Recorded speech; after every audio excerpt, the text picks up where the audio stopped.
आरक्षणाचा मुद्दा पुढे आल्याने जिल्हा परिषदेच्या निवडणुकींच्या आधी आता राज्यात महापालिका निवडणुकांचे पडघम वाजू लागले आहेत। ऐन थंडीत राजकीय वातावरण गरम होऊन आता निवडणुकींचा धुराळा सर्वत्र उडणार आहे।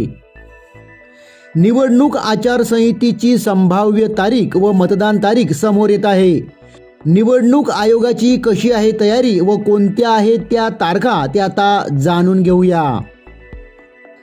राज्यातील 20 जिल्हा परिषदांमध्ये आरक्षणाची 50% मर्यादा ओलांडली आहे। त्यामुळे कोर्टाने या निवडणुका सध्या घेऊ नका, आरक्षण 50% आणल्यानंतरच निवडणुका घ्या असा आदेश दिला। त्यामुळे आता आयोगाने दुसऱ्या टप्प्यात महानगरपालिका निवडणुका घेण्यासाठी हालचाली सुरू केल्या आहेत।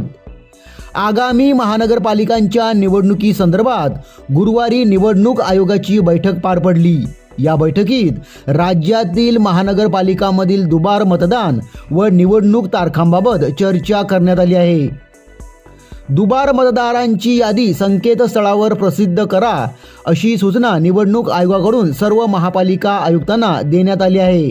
आलेल्या हरकती आणि सूचनांवर लवकरच लवकर मार्ग काढा असे आदेश देत आता कुठल्याही पद्धतीत मुदतवाढ दिली जाणार नाही असेही निर्देश देण्यात आले आहेत। त्यामुळे निवडणुकांची तारीख लवकरच घोषित होण्याची शक्यता वर्तवण्यात येत आहे। नागपूर येथे हिवाळी अधिवेशन दिनांक 8 ते 14 डिसेंबर दरम्यान होत आहे।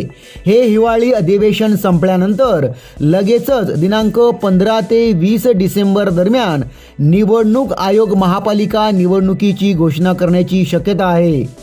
तर मतदान दिनांक 15 ते 20 जानेवारी दरम्यान असू शकते। एकंदरीत निवडणूक आयोग व राज्य शासनाचे कार्यक्रम पाहता निवडणूक आता लवकरच घोषित होणार असल्याचे दिसून येत आहे।